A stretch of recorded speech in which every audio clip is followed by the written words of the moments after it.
terceiro ano, tudo bem, gente? Vamos para mais uma videoaula. Hoje nós vamos continuar falando aí sobre o conteúdo da aula passada, né? Na aula passada nós falamos sobre a água.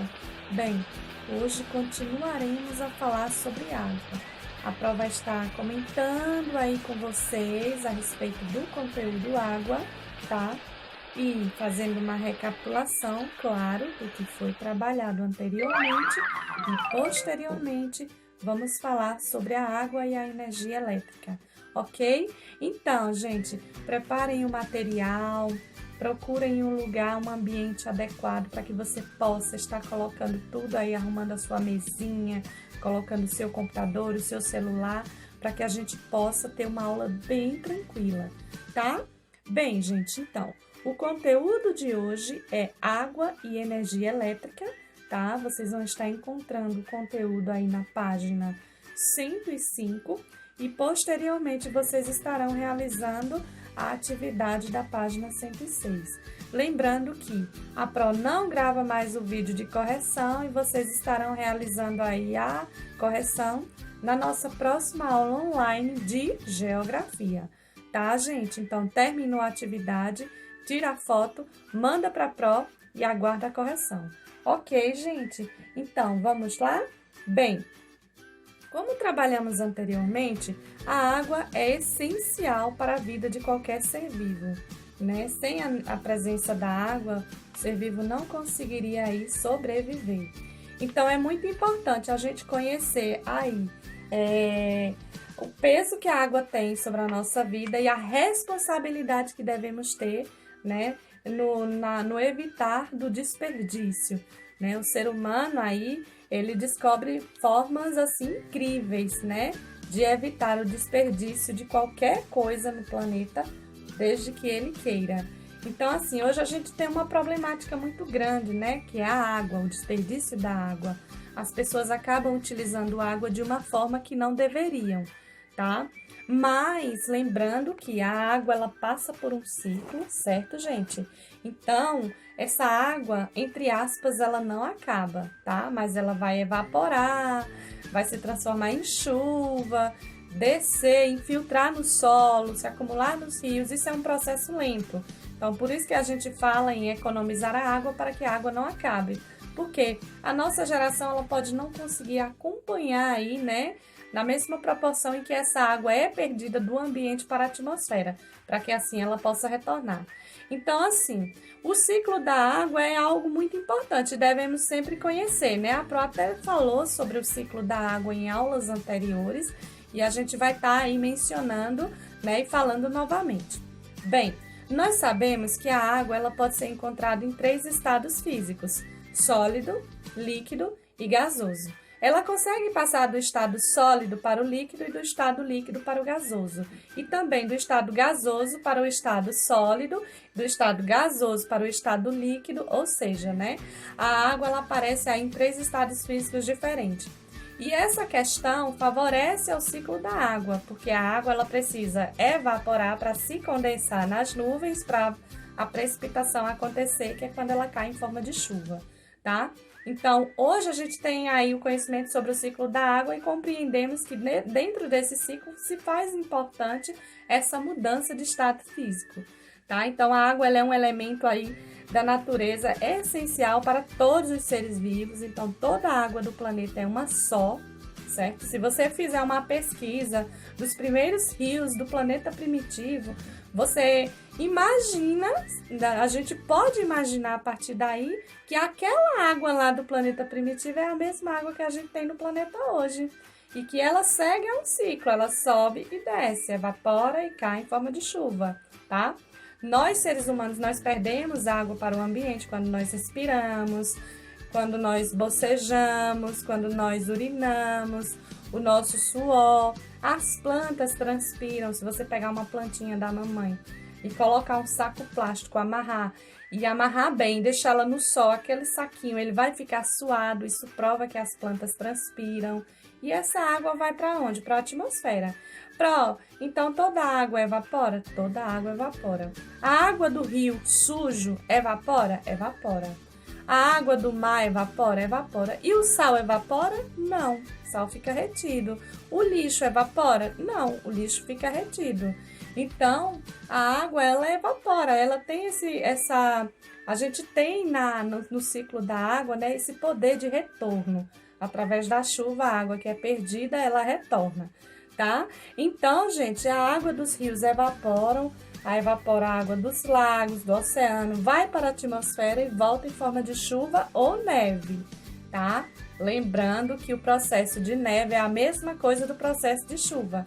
A única diferença é que a temperatura vai estar muito baixa e as gotinhas vão congelar e cair em forma de neve, tá? Então, a água, ela alimenta aí os rios, os mares, os lagos, evapora e o ciclo vai recomeçar novamente, tá? Vira nuvem, chuva, e aí enche os rios, irriga as florestas, as plantações e fornece água para os seres vivos. Então, é através desse ciclo que toda água que é perdida retorna, tá? Falamos também, numa aula anterior, sobre o abastecimento da água. Então, a gente precisa de água para sobreviver, não é verdade? A água, ela precisa chegar na nossa casa para que a gente possa suprir as nossas necessidades básicas diárias, né? Precisamos tomar banho, precisamos cuidar da higiene básica, cozinhar, precisamos da água. Então, a água, né, ela precisa passar aí por um sistema de distribuição, né, chamado de rede geral. Mas é interessante vocês perceberem que essa água, ela precisa ser tratada. Ela não somente chega na nossa casa da forma que ela vem do rio, não, tá? Ela passa aí por tubulações, através de um processo, ela é trazida para uma estação de tratamento de água e ali ela vai receber um tratamento adequado para que depois de todo esse processo ela seja jogada aí numa caixa d'água geral e a partir dali ser distribuída para toda a população, tá? Então, gente, não é em todas as moradias que a água chega, até as torneiras através da rede geral. A gente tem, por exemplo, cidades do norte, né, no Pará, por exemplo, que a gente tem uma quantidade imensa de água, né, presente. A bacia é muito grande ali naquela região, na floresta amazônica, a gente encontra muita água, né, propícia para o consumo, mas grande parte da população dessas regiões não tem acesso à água encanada. Isso é um problema muito grande, tá? Então, o fato de a água existir não significa dizer que ela vai chegar à casa de todas as pessoas. Problemas podem acontecer e essa água não chegar, tá? Existem pessoas, tanto nos espaços urbanos quanto nos rurais, que têm dificuldade desde muito cedo aí de conseguir água através desse sistema aí de encanação. Tá? Então, nos espaços urbanos, por exemplo, nos espaços urbanos existe tanta gente que a água não dá para todo mundo. Muitas vezes a cidade cresce e o sistema não acompanha. E aí tem muita falta de água, a água não chega a todos os bairros e isso acaba provocando aí problemas relacionados à água, tá? Então, além dos problemas como enchente, alagamentos, também são comuns. Então, nos espaços rurais, há poucas redes gerais, o que vai dificultar aí a chegada da água às casas. Então, a gente sabe que o fato da gente morar numa cidade não vai dizer que a gente não vai encontrar pessoas que não têm acesso à água. Então, existem bairros em algumas cidades que sofrem bastante, ou que se chega com deficiência. Então, as pessoas têm muita falta de água, sentem muito a falta de água, tá? Então, em relação ainda ao abastecimento de água em nossas casas, né? O ser humano, por exemplo, como todo ser vivo, ele necessita da água para viver.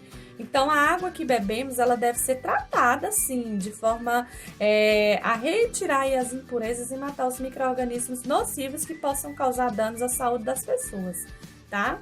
Então, a água própria para beber, ela é chamada de potável, ela não tem cor, ou seja, é incolor, ela não tem cheiro, ou seja, ela é inodora, e ela não tem gosto, ou seja, ela é insípida, tá? Então, a água retirada dos rios é tratada antes de ser levada para a população. Existem estações de tratamento que são próprias para filtrar, né, a água, né?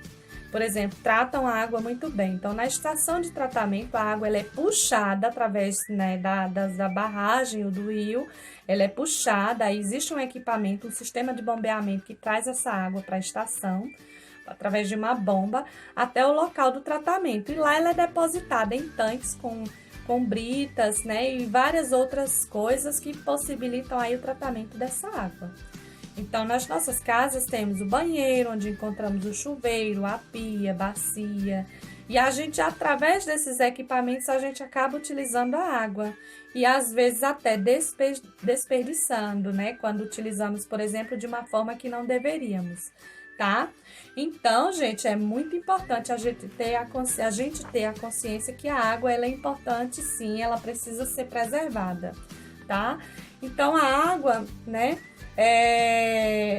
De toda a quantidade existente no planeta, aí apenas 1% é água doce, está disponível aí para o consumo da população, tá? Os 99% é de água salgada e geleira. Lembrando que ainda tem, né, nos polos do planeta, naquelas regiões mais frias, né, a água em forma de gelo. Quando essa água derrete, ela entra em contato com a água do mar e aí, consequentemente, aumenta o nível do mar, tá?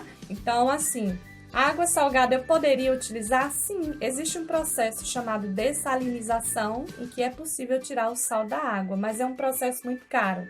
Para o governo, sai mais em conta ele trabalhar programas de educação ambiental do que chegar e retirar o sal da água, tá, gente? É bem mais caro mesmo. Então, a água, além de ser essencial, gente, ela ainda tem uma coisinha aí muito interessante. Ela pode participar aí do processo da energia elétrica, né? A força da água, na verdade, ela faz gerar as turbinas, né? Nessas estações, eles utilizam a água para força gerar, né? Na verdade, gerar energia através do movimento das turbinas, tá? Então, por isso que ela é responsável pelo funcionamento das usinas hidrelétricas. A força que move as turbinas aí de uma usina, ela vem da queda d'água de um rio, mas pode vir também da força do seu volume de água. Então, para a usina funcionar, é preciso construir uma barragem, né, que servirá aí para armazenar a água em represas. A gente sabe que a construção dessas barragens acaba, de certa forma, agredindo o meio ambiente, porque se eu estou preparando uma área para ser um local de armazenamento de água para uma barragem, eu vou tirar ali muitas espécies de vegetais, vou destruir habitats dos animais, tudo isso é prejudicial ao meio ambiente. Mas o homem faz esse tipo de projeto para poder criar aí uma estação de produção de energia elétrica, tá? Então, é preciso evitar o desperdício aí no consumo da energia, por quê? Porque com o aumento do consumo de energia, né, aí faz-se necessário construir mais usinas, e as usinas, elas agridem o meio ambiente, tá, gente? Então, a construção das usinas hidrelétricas, ela traz sérios problemas, tá? Precisamos aí intervir na paisagem do lugar, destruir vegetação, tá? Os animais acabam sendo retirados, morrem, e isso é prejudicial ao meio ambiente. Ok, gente, então essa foi a nossa aula de hoje. Respondam aí a atividade da página 106. Mandem a foto para a Pro, eu estarei aguardando a foto da atividade de vocês. E na nossa próxima aula para fará a correção. Ok, gente? Um super beijinho para vocês e até a nossa próxima aula. Tchau, tchau!